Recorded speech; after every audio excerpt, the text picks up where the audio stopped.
आप इस चैप्टर से फुल मार्क्स स्कोर कर सकते हो। तो लोग 7 में पढ़े हो, 6 में पढ़े होगे, natural number, whole number, integers, 5 उससे एक कम लाइन खींचना, 1 2 3 4।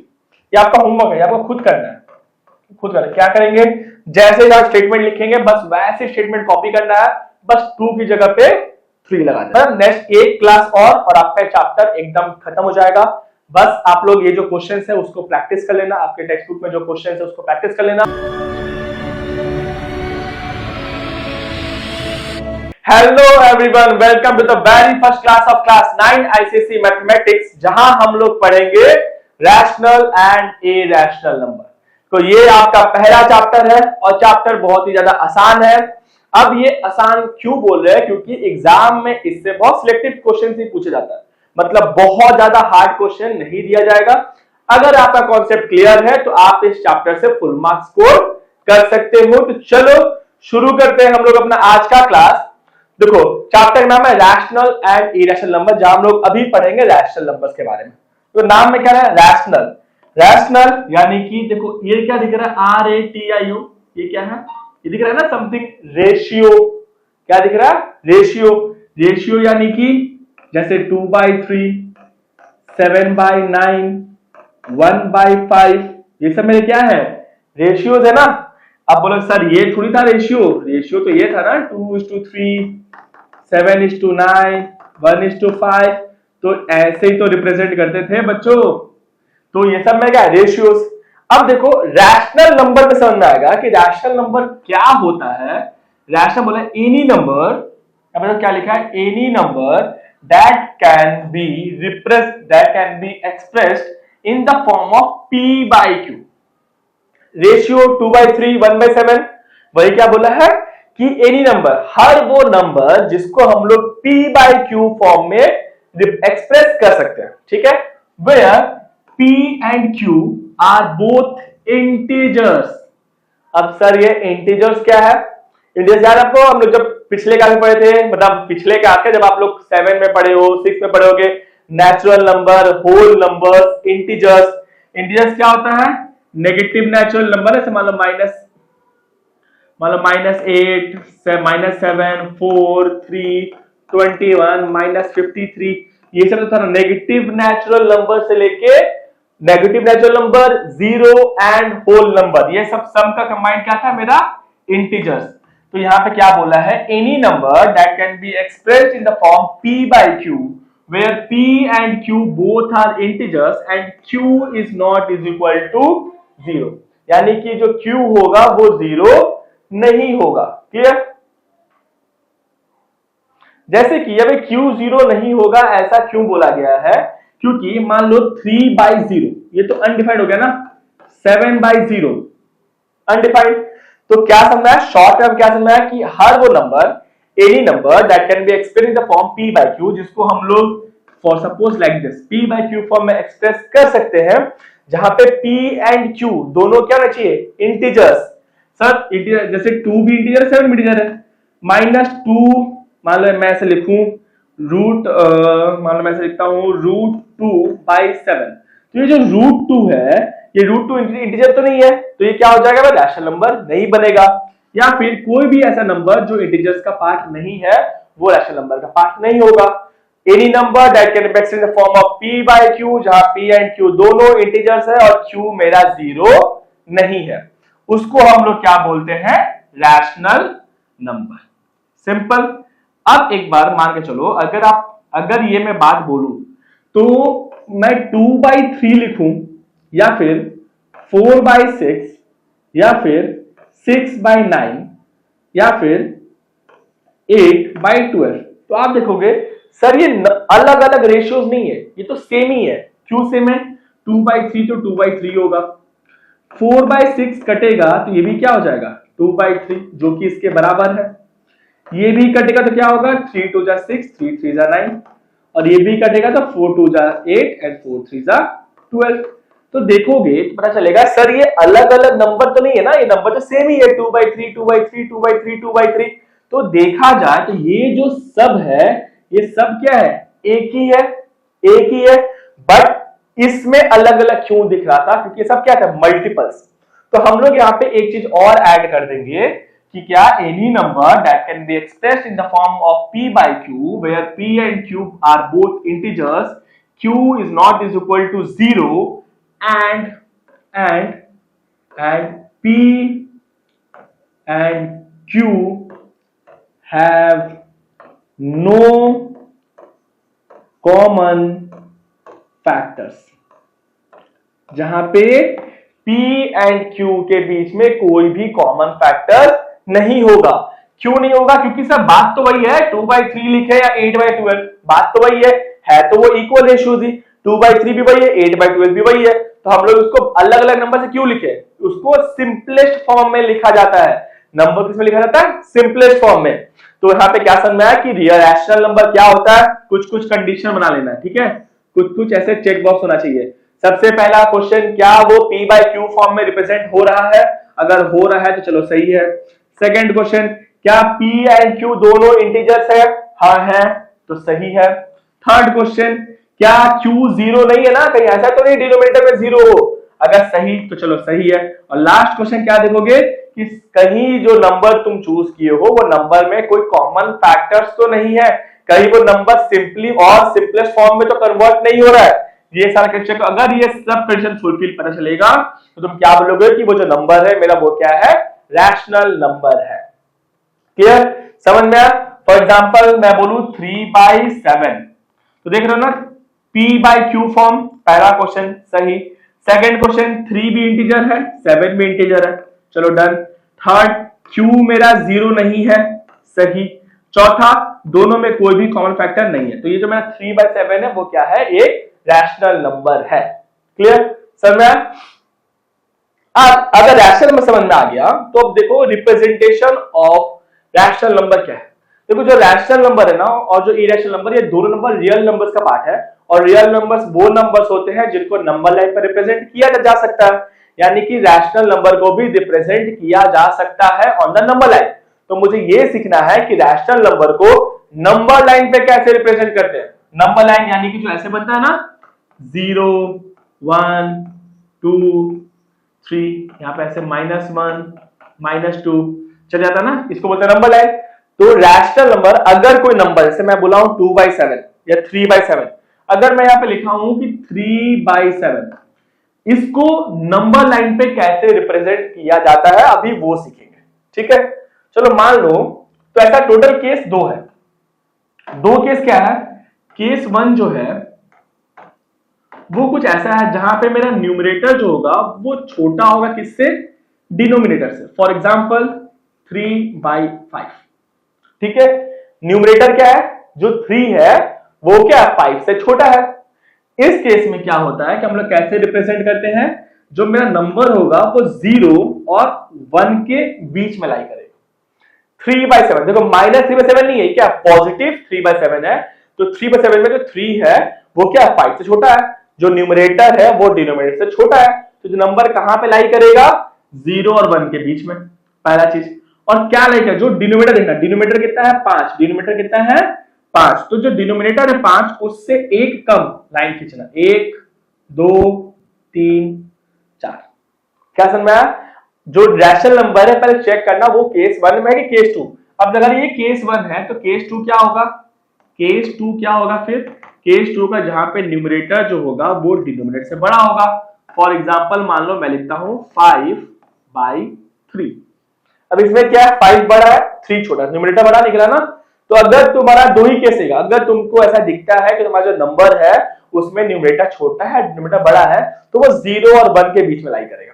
अच्छा, अगर मान लो ये -3/5 होता, पॉजिटिव नहीं, -3/5, तब कैसे लाई करता, ये तब लाई करता 0 और -1 के बीच में, तब ऐसे लाई करता है, ठीक है। अभी यहां देखते हैं 3/5, नीचे कितना डिनोमिनेटर 5 है ना, तो 5 से एक कम यहां पे लाइन खींचोगे, 1 2 3 4 पार्ट्स।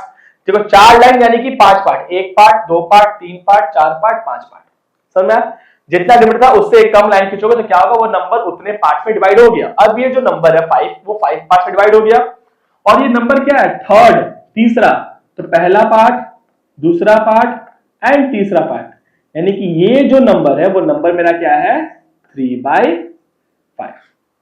इस केस में क्या देखो -3/5 पे यानी कि 0 से लेके -1 के बीच में लाई करेगा और डिनोमिनेटर कितना है 5, तो हम लोग यहाँ पे 4 लाइन खींचेंगे 1 2 3 4, 4 लाइन खींचे से ये 5 पार्ट्स में डिवाइड हो गया। देखो 1 पार्ट 2 पार्ट 3 4 5 5 पार्ट डिवाइड हो गया और ये कौन सा पार्ट है थर्ड पार्ट है। तो हम लोग यहां से 0 से स्टार्ट करेंगे, पहला पार्ट दूसरा पार्ट एंड ये हो गया थर्ड पार्ट, यानी कि जो ये मेरा नंबर है वो क्या है -3/5। क्लियर समझ में आया। अब जो केस 2 है वो बोला है जब मेरा न्यूमरेटर जो है वो डिनोमिनेटर से बड़ा है, यानी कि 5/3। यहां पे अब आपको एक काम एक्स्ट्रा करना होगा। वो एक काम एक्स्ट्रा क्या है, सबसे पहले हम लोग इस इम्प्रॉपर, जब मेरा न्यूमरेटर डिनोमिनेटर से बड़ा होता है हम लोग उसको बोलते हैं इम्प्रॉपर फ्रैक्शन। तो हम लोग इम्प्रॉपर फ्रैक्शन को मिक्स फ्रैक्शन में चेंज करेंगे, यानी कि तो कैसे लिखेंगे 3 1s are 3 + 2 लिख दिया ना। 5/3 क्या लिख सकते हैं 1 whole 2/3। तो अब मुझे ये देखना ये है 1 whole 2/3, यानी कि जो नंबर है वो समथिंग 0 1 एंड 2, 1 होल यानी कि 1 से कुछ बड़ा है, क्योंकि हम लोग इसको कैसे रिप्रेजेंट कर सकते हैं, हम लोग लिख सकते हैं 1 + 2/3। 1 whole 2/3 को कैसे लिख सकते हैं 1 + 2/3। तो 1 प्लस तो 1 तो है ही, 1 से कुछ ज्यादा, यानी कि इस केस में जो नंबर लाई करेगा वो 1 और 2 के बीच में लाई करेगा। और कहां पे लाई करेगा डिनोमिनेटर, डिनोमिनेटर कितना है 3, डिनोमिनेटर कितना है 3, तो 3 से एक कम 2 लाइन, एक लाइन 2 लाइन, जिससे कि ये जो पार्ट है वो 3 पार्ट में डिवाइड हो गया। और ये कौन सा पार्ट है 2 नंबर सेकंड पार्ट है। तो ये देखो पहला एंड सेकंड, यानी कि जो ये मेरा नंबर है ये नंबर मेरा क्या होगा 1 whole 2/3, 1 whole 2/3। क्लियर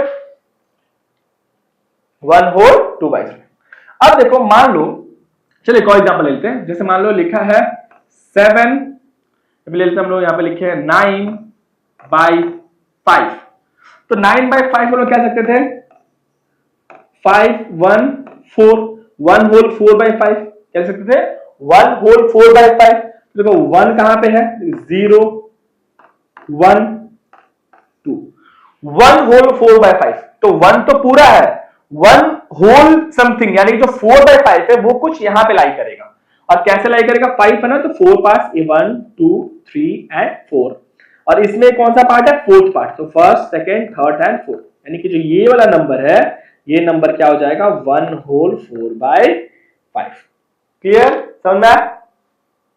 चलो मान लेते एक और एग्जांपल लेते हैं कि कुछ ऐसा किया जाए, जैसे मान लो बोला -11/4।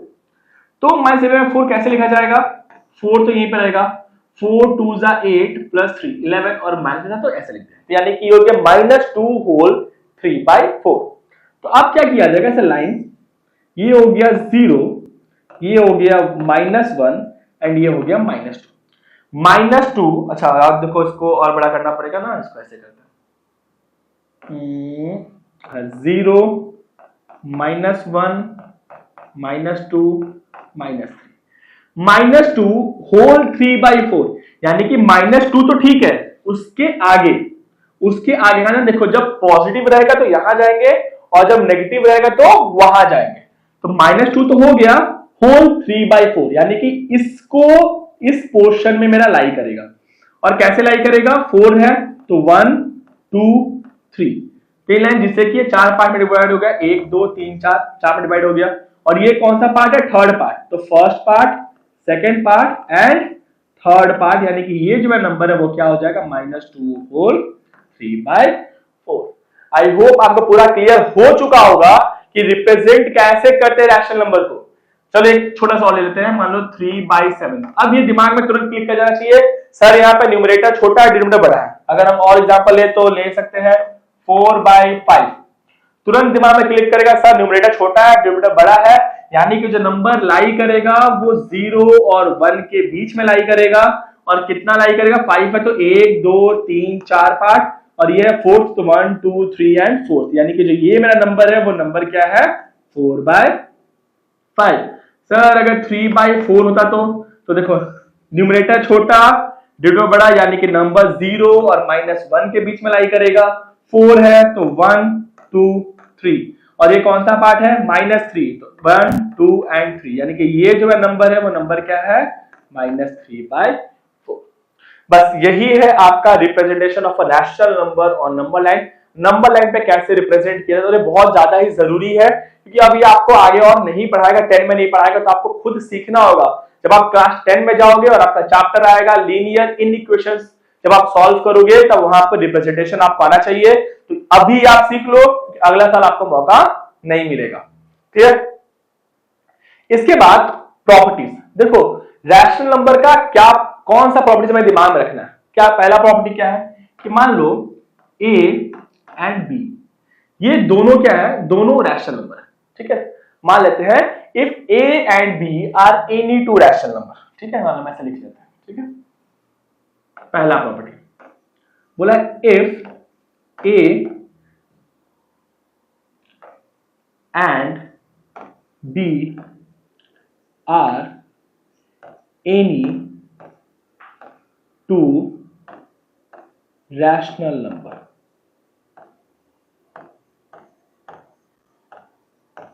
If A and B are any two rational number, then देखो बार बार नहीं लिया, शॉर्ट में समझा रहा हूं। पहला प्रॉपर्टी यहां पे, पहला property if A and B are any two rational number, then A plus B is also a rational number। Rational number, अगर A और B दो रैशनल नंबर है तो उन दोनों को ऐड करने से जो आंसर मिलता है वो भी रैशनल नंबर ही होगा।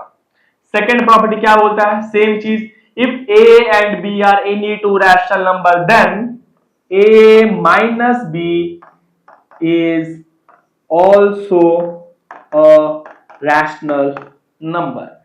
अगर A and B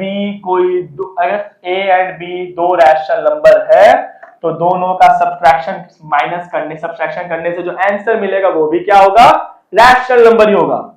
third, if A and B are any two rational number then A into B दोनों को मल्टीप्लाई करोगे तो जो आंसर आएगा वो भी क्या होगा, is also a rational number. यानी कि अगर A एक रैशनल नंबर है, B भी एक रैशनल, दोनों का मल्टीप्लाई करो तो आंसर आएगा वो भी रैशनल नंबर। 2 एक रैशनल नंबर है, 3 भी एक रैशनल नंबर है तो 2 इंटू 3 6 भी एक रैशनल नंबर होगा। अब यहां पे आपके मन में एक क्वेश्चन आ रहा होगा, सर 2 एंड 3 ये रैशनल नंबर कैसे हुआ, ये तो इंटीजर हुआ ना। अब यहां पे चलो एक चीज और आपको कॉन्सेप्ट बता देता हूं कि 2 एंड 3 ये रैशनल नंबर क्यों हुआ। बात देखो, क्या ये मैंने बोला 2 3 5 मान लो 6 9, क्या ये नंबर्स भी रैशनल नंबर्स है? क्योंकि आपने तो 4 कंडीशन बोला था सर। पहला कंडीशन कि दोनों p बाई क्यू फॉर्म में हो, second condition p and q ये दोनों क्या हो, इंटीजर्स हो। क्या था, p q क्या होगा, इंटीजर्स होगा, ये कंडीशन आपने बोला था। थर्ड आपने बोला था q 0 नहीं होना चाहिए, और 4 आपने बोला था कि कोई भी कॉमन फैक्टर्स नहीं होगा। ठीक है सर, आपने ये चीज मेरे को बोला था। तो यहाँ पे 2 3 5 6 9 कैसे हुआ, क्योंकि ये p बाई क्यू फॉर्म में तो रिप्रेजेंट ही नहीं हुआ ना, पहला कंडीशन नहीं फुलफिल नहीं हुआ। तो देखो, क्या हम लोग 2 को 2 बाई 1 लिख सकते हैं? 2 बाई 1 क्या होगा, 2 बाई 1 क्या होगा 2, 7 बाई 1 क्या होगा 7, 9 बाई 1 क्या होगा 9। तो यहाँ पे ये तो समझ में आ गया कि 2 को हम लिख सकते हैं 2 बाई 1, यानी कि p बाई क्यू फॉर्म में तो रिप्रेजेंट हो गया। सेकेंड चीज, p एंड q 2 भी इंटीजर है, 1 भी इंटीजर है, सेकेंड केस भी फुलफिल हो गया। थर्ड केस q 0 नहीं होना चाहिए, q तो 0 नहीं है ना, थर्ड केस भी फुलफिल हो गया।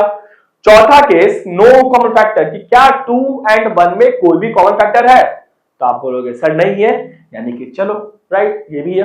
क्या 6 को हम लोग 6 बाई 1 लिख सकते हैं, तो आप बोलोगे सर पहला case fulfil, p by Q form.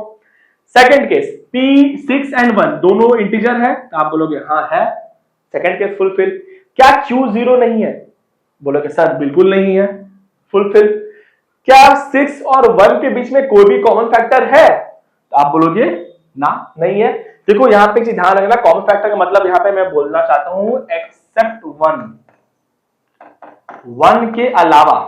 बहुत बेसिक है ना, 1 के अलावा, 1 को तो मैं काउंट ही नहीं करते ना। 2 और 3 में क्या कॉमन फैक्टर है? 1 के अलावा कोई भी नहीं, तो ये 2 और 3 के बीच में कोई भी कॉमन फैक्टर नहीं है, तो एक्सेप्ट 1। ठीक है, यही चीज। अब मैं यहां पे आता हूं, जो मैं पढ़ा रहा था आपको कि अगर 2 एक रैशनल नंबर है, 3 भी एक रैशनल नंबर, तो 2 into 3 जो 6 आएगा वो 6 भी क्या है? एक रैशनल नंबर है।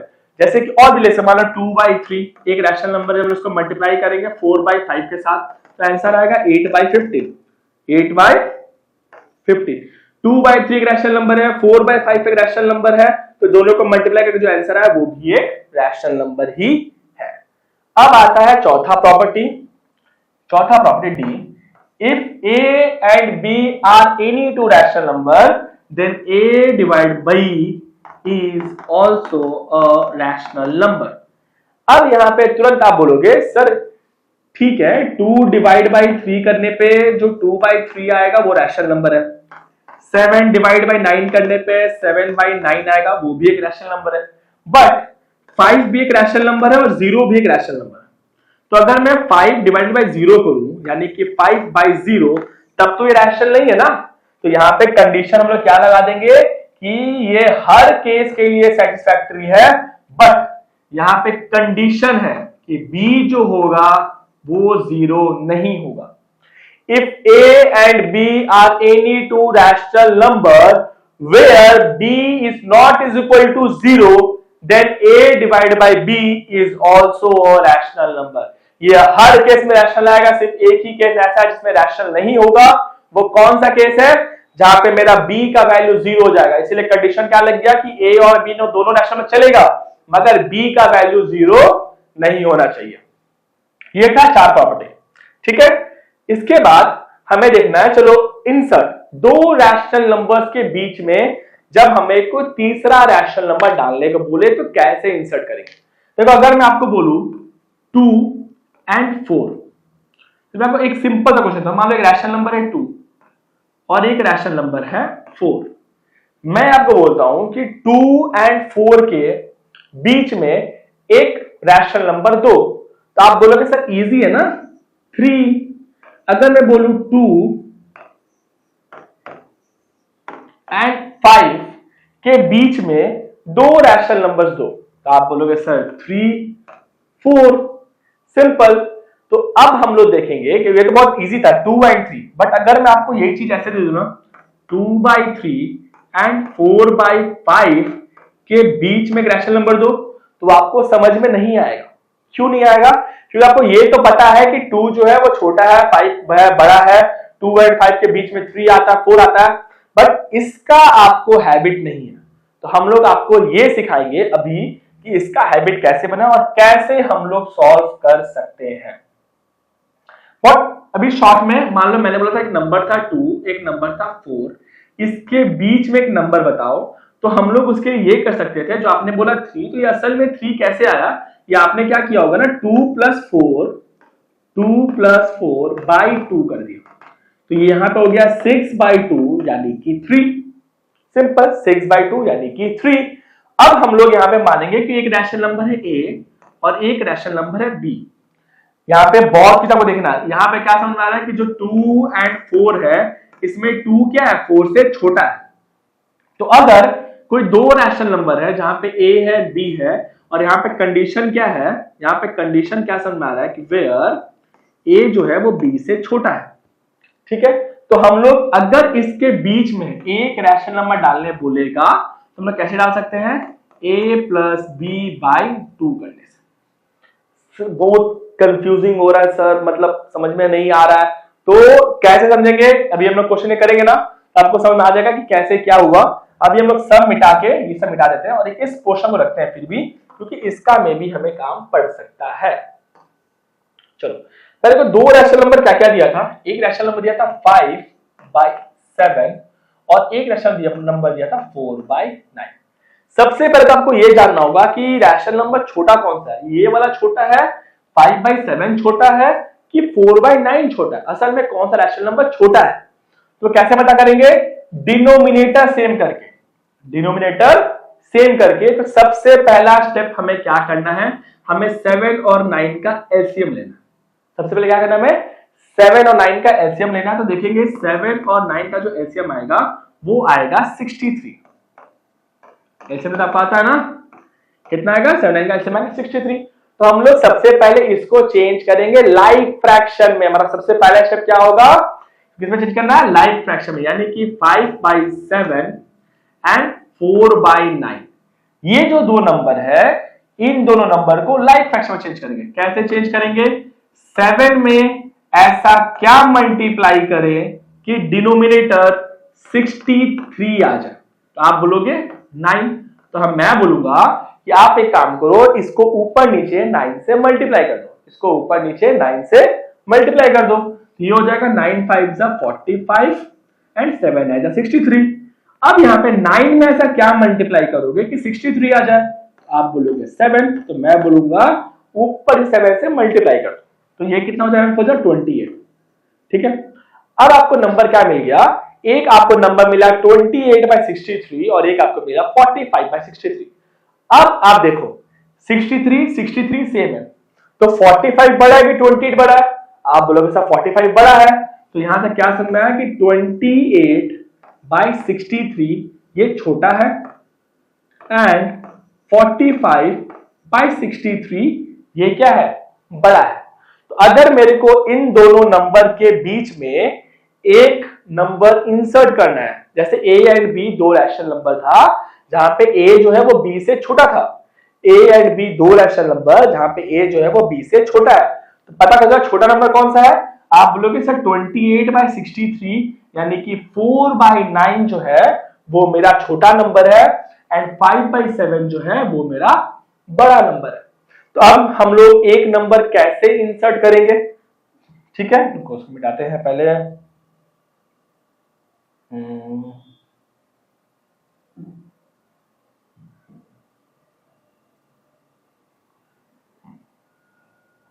ठीक है, इसके बाद हम लोग क्या करेंगे? हम लोग सबसे पहले वो सिंपल चीज जो हम लोग करते थे कि a + b/2, a + b/2। हमें क्या करना है? छोटा नंबर कौन सा था? 4/9। बड़ा नंबर कौन सा था? 5/7। तो हम लोग क्या करेंगे?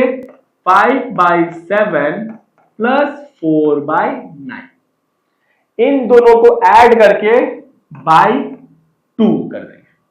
इन दोनों को ऐड करके क्या कर देंगे? /2। तो मुझे वो नंबर मिल जाएगा जो कि क्या हो? सबसे पहले छोटा नंबर लिख लेते हैं, मतलब मुझे ऐसे करना था ना, मुझे बोला था अरेंज इन असेंडिंग ऑर्डर में। तो हम लोग क्या करेंगे? सबसे पहले छोटा नंबर था 4/9। इसके बाद जो इससे बड़ा नंबर था वो होगा 4/9 + 5/7/2 और जो उसके बाद बड़ा नंबर होगा वो होगा 5/7। यही है। तो हम लोग कैसे निकालेंगे? इतना कंक्लूजन का शॉर्ट फॉर्म में क्या है? a + b/2 यानी कि दोनों नंबर का सम /2, दोनों नंबर का सम /2। छोटा नंबर कौन सा था मेरा? 4/9 एंड बड़ा नंबर था 5/7। तो इन दोनों का सम करके /2 कर देंगे। तो देखो हमारा आंसर कितना आएगा? 9 और 7 का एलसीएम हो गया है 63। अब देखो 7 9 9 5 45, 9 7 7 4 28/2। मेरा आंसर कितना आ रहा है बच्चों? 20 45 55 65 75 - 2 73/63। तो मेरा आंसर क्या हो जाएगा? 73/63 इंटू 2/1 का उल्टा 1/2 यानी कि 73/126। ये मेरा कौन सा है? एक रैशनल नंबर है जो कि किसके बीच में है? इनके बीच में है। को थोड़ा छोटा करेंगे अगर, यानी कि मेरा जो नंबर है वो नंबर कैसा है? सबसे पहले आएगा 4/9, उसके बाद आएगा 73/126 एंड देन उसके बाद आएगा मेरा 5/7। क्लियर? अगर ये और सिंप्लीफाई होगा तो आप इसको, अगर ये और शॉर्ट होगा ना सिंपल, तो आप सिंप्लीफाई कर देना। मान लो कोई क्वेश्चन कर रहे हो जहां पे और सिंप्लीफाई कट रहा है और सिंपल कट रहा है, जब कटेगा तो हम लोग आराम से इसको और छोटा कर देंगे, कोई दिक्कत नहीं। सबसे पहले क्या समझना, क्या करना था, हमें जो दो रैशनल नंबर दिया रहेगा उसको पहले पता करेंगे कौन सा नंबर छोटा है और कौन सा नंबर बड़ा है। ये कैसे पता करेंगे, दोनों को लाइक फ्रैक्शन में चेंज करेंगे और चेंज करके देख लेंगे कौन सा बड़ा है। इस क्वेश्चन में छोटा था, बड़ा, तो छोटा नंबर यहां चला गया, बड़ा नंबर यहां चला गया। अब इसके बीच का नंबर कैसे निकालेंगे, a प्लस बी बाई 2 करके, छोटा वाला नंबर प्लस बड़ा वाला नंबर बाई 2, तो मुझे मेरा आंसर मिल जाएगा जो कि आज 73/126, तो मुझे यहाँ पे इसका सॉल्यूशन मिल गया। मगर प्रॉब्लम यह है ना कि मान लो अगर मैं आपको बोलूं कि इंसर्ट 8 रैशनल नंबर, तो आप बोलोगे सर 8 तो करने में बहुत टाइम लग जाएगा ना, मतलब बहुत ज्यादा ही बड़ा हो जाएगा 8, एक बार ऐड, फिर 2 बार ऐड, फिर 3 बार ऐड, तो नहीं। अब हम सीखेंगे सेकंड मेथड जो कि बहुत ज्यादा इफेक्टिव है और बहुत ज्यादा आसान है। इसको तो आप अपने दिमाग में बस ऐसा लगा लो कि बाई चांस एग्जाम में बोला 1 तो ये करेंगे, अगर 3 बोल दे, 4 बोल दे, 5 बोल दे, तो हम लोग कौन सा मेथड से करेंगे, इस मेथड से क्वेश्चन करेंगे। जो अभी बस स्टार्ट कर रहे हैं, तुरंत आपको समझ में आ जाएगा। सबसे पहला काम क्या करना है, दोनों नंबर लिख लेना। एक नंबर है मेरा -1/3 और एक नंबर है मेरा 2/7। फिर दोनों को करेंगे लाइक फ्रैक्शन में चेंज। कैसे लाइक फ्रैक्शन में, 3 और 7 का एलसीएम कितना होता है बच्चों, तो आप बोलोगे 21।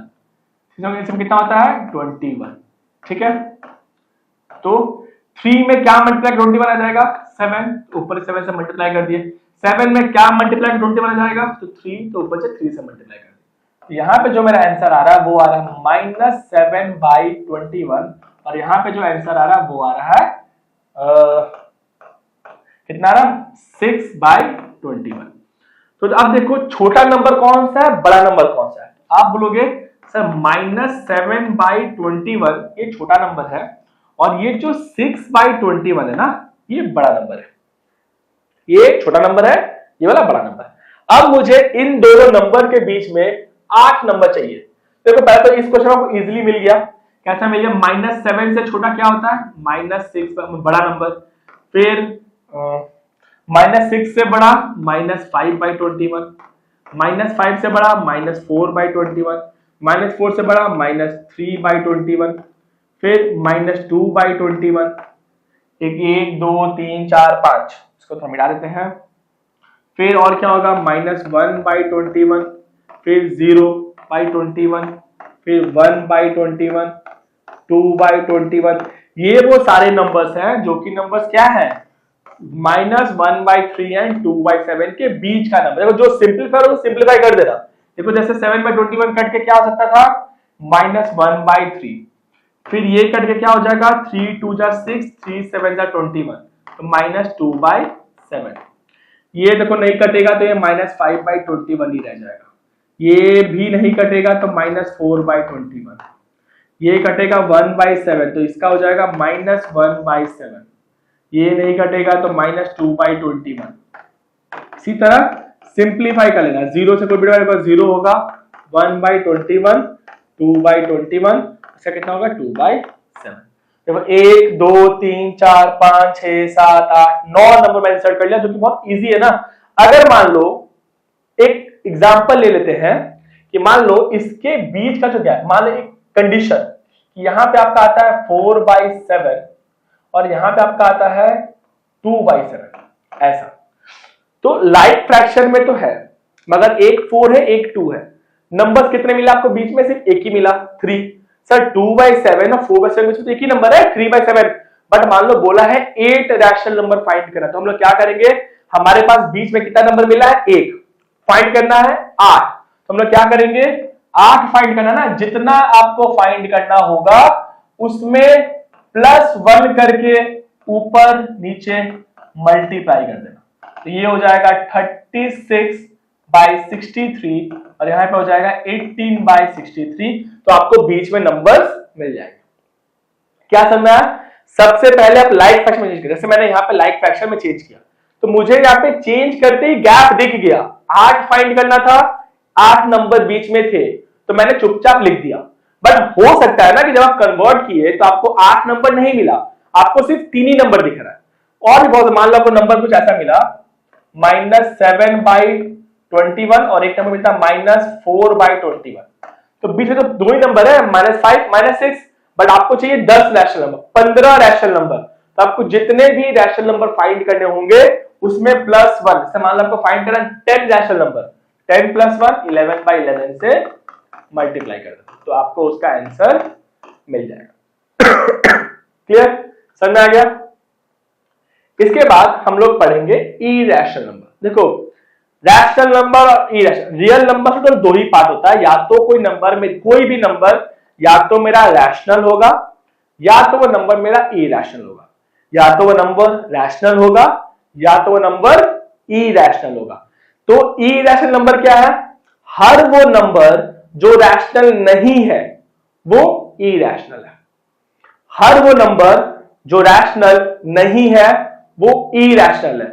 तो अगर मेरा रैशनल नंबर का डेफिनेशन था यहां पे कि any number that can be expressed in the form of p by q where p and q both are integers and q is not is equal to 0, तो यहां पे क्या हो जाएगा? यहां पे क्या होगा? Any number that can not be expressed, यहां पे क्या आ जाएगा? Can not be expressed in p by q form, जहां पे p एंड q दोनों इंटीजर है, q के बीच में कोई भी नंबर p एंड q कोई भी नंबर कॉमन नहीं है, q 0 नहीं है।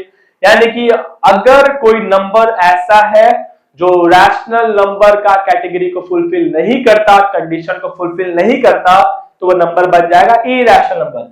फिलहाल शॉर्ट में आप समझो कि जिस नंबर में आपको रूट जीता है, √3, √5, √7, अब देखो √9, क्या √9 भी इरैशनल है? तो हम बोलोगे नहीं, क्योंकि √9 होता है 3 एंड 3 क्या है? Rational number. तो रूट में ये भी देखना, मान लो √16 4 होता है, तो ये मेरा रैशनल है, बट √15 ये मेरा इरैशनल हो जाएगा, मेरा √17 इरैशनल हो जाएगा। मतलब मैं अभी आपके इस क्लास के लिए क्या समझाऊंगा मैं कि अगर आपको कोई नंबर ऐसा रूट में दिख रहा है, हाँ, अगर उसका स्क्वायर रूट नहीं निकल पा रहा है, उसका आंसर ही रूट में ही है, इट मींस वो मेरा कौन सा नंबर है? इरैशनल नंबर है। और भी मतलब कंडीशंस होता है कि डेसिमल, जो उसमें जब हम लोग डेसिमल डिवाइड करेंगे तो डेसिमल निकलेगा, और decimal non terminating non repeating हो, तो हम लोग अगले क्लास में पढ़ेंगे। आज बहुत बेसिक समझते हैं कि इरैशनल नंबर क्या होता है। हमें जब कोई नंबर, पहला बात तो इरैशनल नंबर क्या होता है? वो नंबर जो रैशनल नंबर के फॉर्म में नहीं होते, वो नंबर जो p by q form represent नहीं हो सकता, उसको बोलेंगे हम लोग इरैशनल नंबर। सेकंड कंडीशन क्या था हम लोग? डेसिमल्स वाला, तो वो हम लोग पढ़ेंगे नेक्स्ट क्लास। ठीक है, अभी देखते हैं कि इरैशनल नंबर से आपके एग्जाम में क्वेश्चंस कैसे पूछे जाएंगे। देखो एग्जाम में आपको ऐसा ही क्वेश्चन दिया जाएगा, और ये इतना आसान है ना कि जो बच्चा नहीं समझ उसको याद कर लेता है। बस स्टेटमेंट अभी मैं कुछ लिखूंगा, उसको याद कर लेना।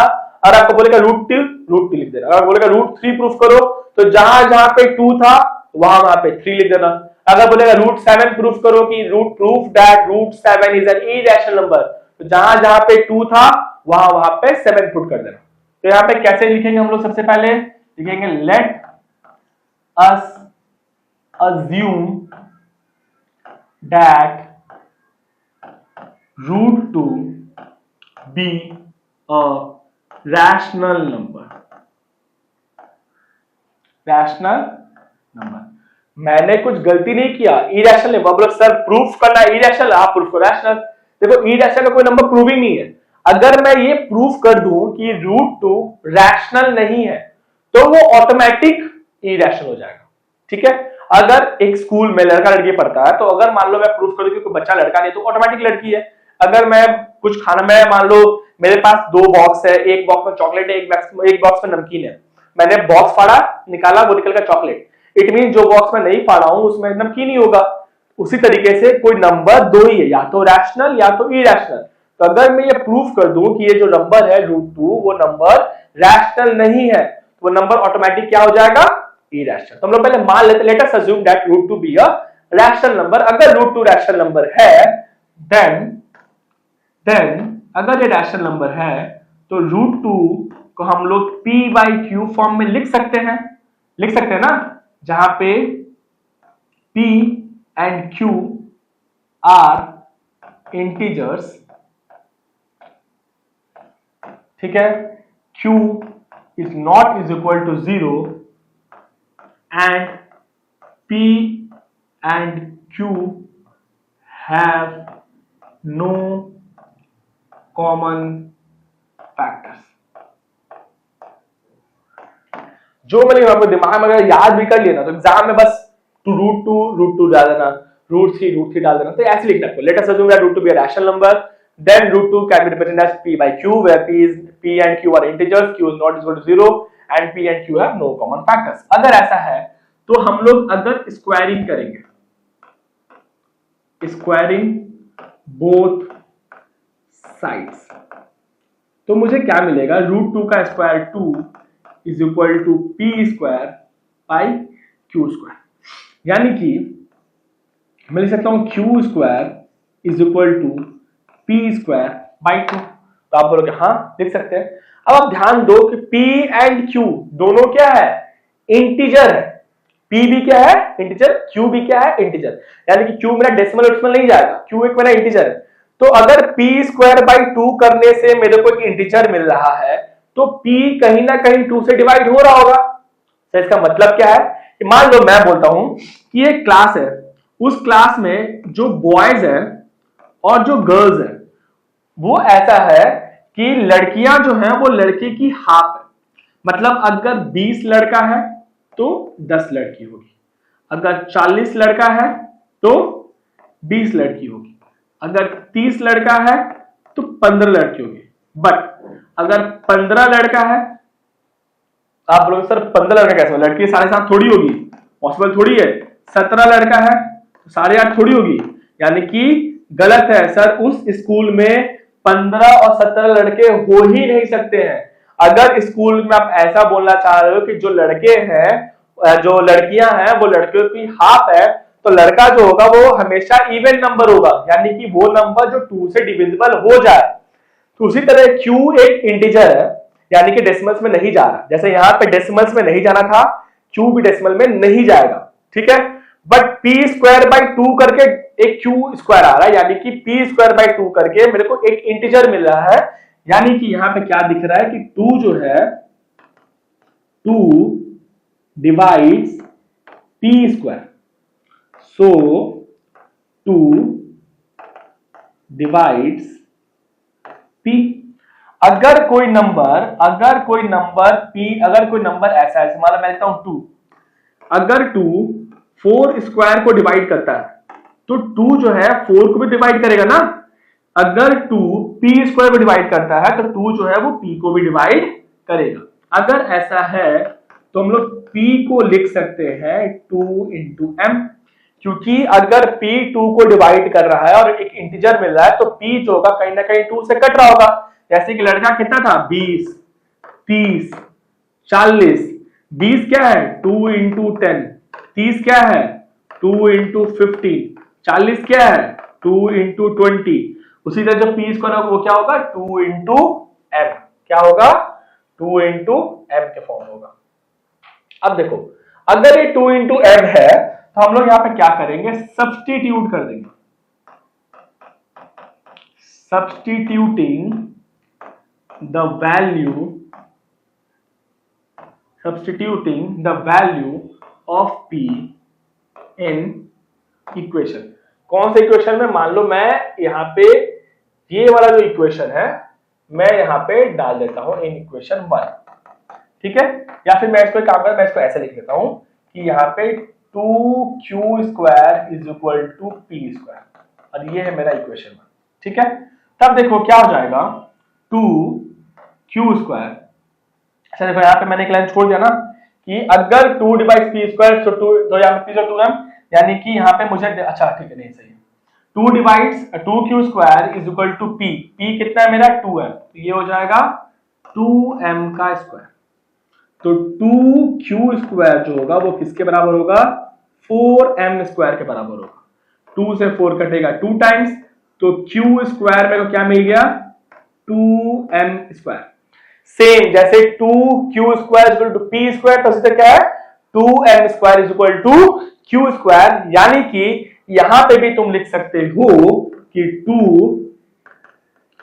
डिवाइड्स q स्क्वायर, सो 2 डिवाइड्स Q।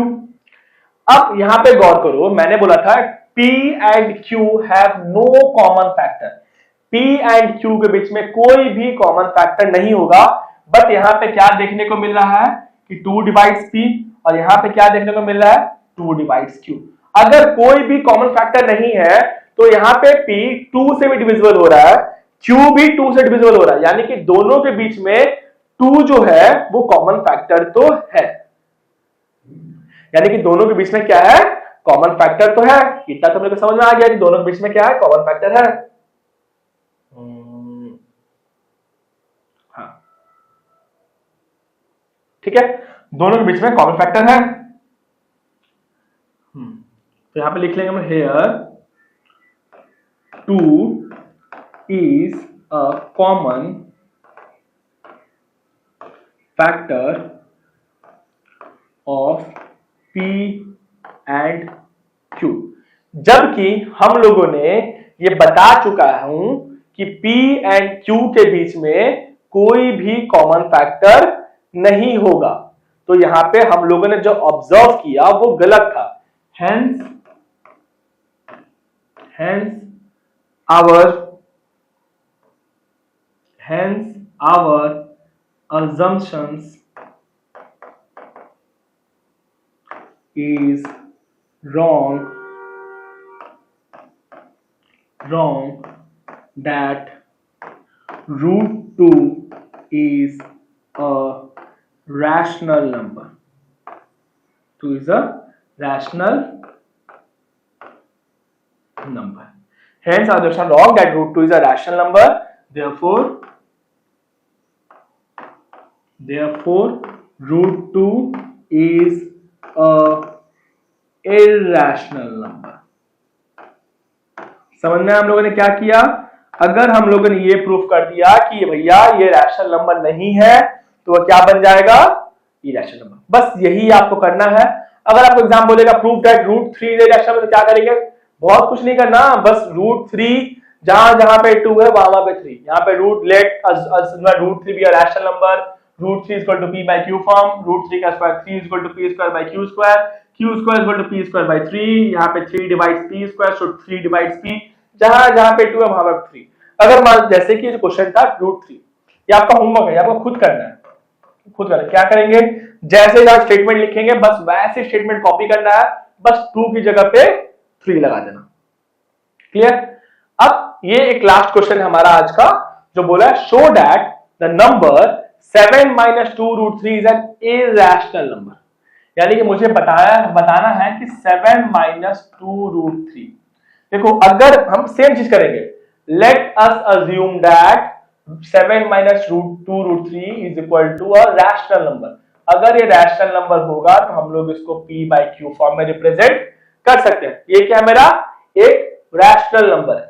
या अब देखो इसमें क्या है ना कि मुझे √3 नहीं करना, हम लोग एक और चीज कर सकते हैं। पहले तो ये एक और तरीका क्या है, हम लोग यहाँ पे लिख देंगे 7 minus P by Q is equal to 2 √3। Clear. LCM लेंगे तो क्या हो जाएगा, 7Q minus P is equal to 2 √3। तो यहां से √3 जो होगा वो क्या होगा, 7Q minus P by 2Q। ठीक है, लिख दिया। अब हम लोग यहाँ पे ये भी कर सकते थे, late 7 minus 2 √3 is equal to a rational number R। तो 7 minus R जो होगा वो 2 √3 के बराबर होगा। तो √3 का जो वैल्यू होगा वो होगा 7 minus R by 2। ये भी कर सकते थे, ये ऑप्शनल है, और में मतलब ये भी कर सकते हो, पर समझो अब इसमें लिखना कुछ नहीं है, इसमें दिमाग लगाना बस कि यहाँ पे कौन सा पेज का काम है, यहाँ पे आपका इस पेज का काम है। ये प्रॉपर्टीज क्या बोला था कि अगर a and b rational number है तो a जो आंसर होगा वो भी रैशनल नंबर होगा। अगर a एंड b दो rational number, a minus b भी रैशनल होगा, a इंटू b भी रैशनल होगा, a डिवाइड b भी रैशनल होगा। अगर a और b रैशनल नंबर है तो ये सारे प्रॉपर्टीज काम करेगा। तो हम लोग इसी प्रॉपर्टी का यूज करेंगे इस क्वेश्चन के लिए, जहां पे क्या बोला है कि अगर मेरा p by q एक रैशनल नंबर है और 7 भी एक रैशनल नंबर है, तो 7 माइनस P by Q भी क्या होगा, रैशनल नंबर होगा। अगर मेरा Q एक रैशनल नंबर है, Q क्या है, रैशनल, P क्या है, रैशनल, तो 7q माइनस p भी क्या होगा, रैशनल ही होगा, और 2q भी क्या होगा, रैशनल ही होगा। तो यहां से क्या पता चल रहा है कि 7q minus p by 2q is a rational number, is a rational number. ये तो पता है, बट यहां पे क्या देखना है कि ये तो रैशनल नंबर है, बट √3 जो है वो क्या है, इरैशनल नंबर है, इरैशनल नंबर है। अब हमें √3 नहीं प्रूफ करना, अगर बोला होता प्रूफ या रूट तो हम लोग करते, बट यहाँ पे ऑलरेडी बोला है, हमें तो पता है ना कि √3 मेरा क्या है, इरैशनल नंबर है। तो अगर 7 मेरा रैशनल नंबर है एंड p बाई q भी मेरा रैशनल नंबर है, तो इन दोनों को सबट्रैक्ट करके जो आंसर आएगा वो भी क्या होगा, रैशनल होगा। यानी कि इक्वल टू के इस क्या ऐसा हो सकता है कि दो नंबर इक्वल है, दो नंबर इक्वल है, अगर ये नंबर मेरा रैशनल होगा तो ये नंबर भी क्या होगा, ऑटोमेटिक रैशनल ही हो जाएगा। बट अगर मेरा ये नंबर इरैशनल है तो ये नंबर भी क्या होगा, इरैशनल। यहां पे देखो इक्वल टू के एक तरफ रैशनल, इक्वल टू के एक तरफ इरैशनल, तो हमारा अजम्पशन क्या है, रॉन्ग है। तो हमारा अजम्पशन क्या है, रॉन्ग। तो हम लोग यहां पे क्या बोलेंगे, देयरफॉर आवर assumptions